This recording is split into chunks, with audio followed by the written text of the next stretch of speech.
Sanjay batch నుంచి మాకు ప్రాణహాని ఉందని వారి నుంచి మాకు రక్షణ కల్పించాలని దాసరిపాలెం గ్రామానికి చెందిన బాధితులు కొరబండ మరియదాసు అతని సోదరి విజయ కుమార్తె స్రవంతి జిల్లా ఎస్పీ కార్యాలయంను ఆశ్రయించారు. ఈ సందర్భంగా వారు మీడియాతో మాట్లాడారు. టీడీపీ నేత సుధీర్ అతని అనుచరుల అరాచకాలు దాసరిపాలెంలో అడ్డు అదుపు లేకుండా పోయాయని చెప్పారు. ఇంటి నుంచి బయటకు వచ్చిన కోరబండి మరియదాస్ ని మందిప్పించమని టీడీపీ నేత సుధీర్ అతని అనుచరులు దురుసుగా వ్యవహరించారని తెలిపారు.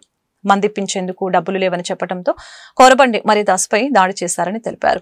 సమాచారం అందుకుని ఘటనా స్థలానికి వెళ్లిన కుటుంబ సభ్యులపై కూడా దాడి చేశారని ఆవేదన వ్యక్తం చేశారు. పోలీస్ స్టేషన్లోనే మాకు న్యాయం జరగకపోతే మేము ఎక్కడికి వెళ్లాలని ఆవేదన వ్యక్తం చేశారు. మా గోడును పట్టించుకొని మాకు రక్షణ కల్పించి సుధీర్ అతని అనుచరులపై కఠిన చర్యలు తీసుకోవాలని కోరారు. ఎస్పీ గారికి నా నమస్కారాలండి.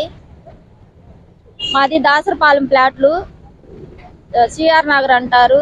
రాత్రి 7ంటికి గొడవ జరిగింది. గంజాయి బ్యాచ్ మా అన్నయ్యను ఒక్కడిని చేసి కొట్టి పడేశారు. మేము అడగటానికి వెళ్తే మమ్మల్ని కూడా తన్నారు ఆడవాళ్ళని.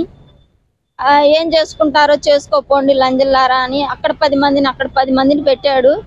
మాకు భయం వేసి ఎటు షార్ట్ కట్ దారి ఉండి అటు పోయి కేసు పెట్టాము. స్టేషన్కి వెళ్తే పట్టించుకోలేదు, బయటికి పోండి అన్నారు. ఇంకా మేము వచ్చి రాత్రి అంతా హాస్పిటల్లో ఉండి మా అన్నయ్యకి చూపించుకున్నాము. మా అన్నయ్యది ఒక్కదే చూపించాము, మేము చూపించుకోలేదు. ఇప్పుడు వరకు వాళ్ళు ఫోన్లు చేయలేదు, వాళ్ళని పట్టుకొచ్చేది కానీ ఏది లేదు.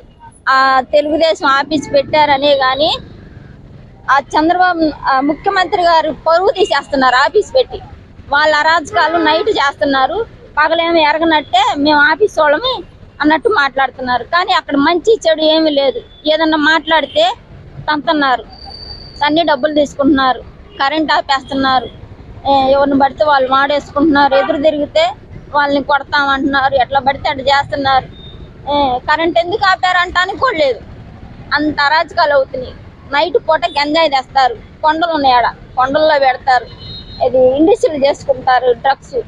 అది పెట్టుకొని భూమిలో పెట్టి రోజు ప్రతిరోజు వెళ్ళి చేసుకుంటారు. ఆడది కానీ మగోడు కానీ లెక్క లేకుండా బాధ్యతలు పెడుతున్నారు. మీరు దాసరపాలెం వస్తే ఇప్పుడు ఆ ఊరు ఎమ్మెల్యే గారు ఉన్నారు, ఆయన వచ్చి ఏందమ్మా ఎట్లా ఉంది, ఇక్కడెక్కడ మంచి జరుగుతుందా, బాగా చేస్తున్నారా అని ఇప్పుడు వరకు అయితే అడగలేదు. సంవత్సరంన్నర అయింది, మాకు ఏ రోజు వచ్చి ఎవరు మాట్లాడింది లేదు. కాలువలు కడతగాలు అవుతున్నాయి, కరెంటు కడతగాలు అవుతున్నాయి, ఎవరన్నా మాట్లాడితే దాన్ని తిడుతున్నారు. నాకు బాధ వేసి నేను వెళ్ళి అడిగితే గొడవ. నేను స్టేషన్కి వెళ్తానుగా, నాకు ఆ డబ్బులు లేవు, నాకు అంత స్తోమత లేదు, నా పిల్లల్ని నేను బతికించుకోవాలి. అదేమంటే కొంతమంది ఏమంటారు, నీకెందుకే వాళ్ళతో ఎందుకు పెట్టుకుంటున్నావు, వాళ్ళు బతకనీరు. ఆ సుధీర్ వాళ్ళు ఆ నాని అయితే లంజల్లారా, మీకు చేతనేం చేసుకోండి లంజా, మీకు గుద్దా కోస్తా లంజా అది దాన్ని కడుపు మీద కొట్టారు. ఎక్కడ పడితే అక్కడ అసలు రాత్రి రక్తంతోనే వెళ్ళా. ఏమైందమ్మా అని కూడా ఎస్ఐ గారు అడగలేదు, సిఐ గారు అడగలేదు. మేము చెప్పే అవకాశం కూడా మాకు ఇవ్వలేదు. ఇలాంటప్పుడు మేము ఎవరికి చెప్పుకోవాలి? నేను ఈరోజు ధైర్యం చేసి నేను వచ్చాను కాబట్టి నా ప్రాణానికి, నా కుటుంబం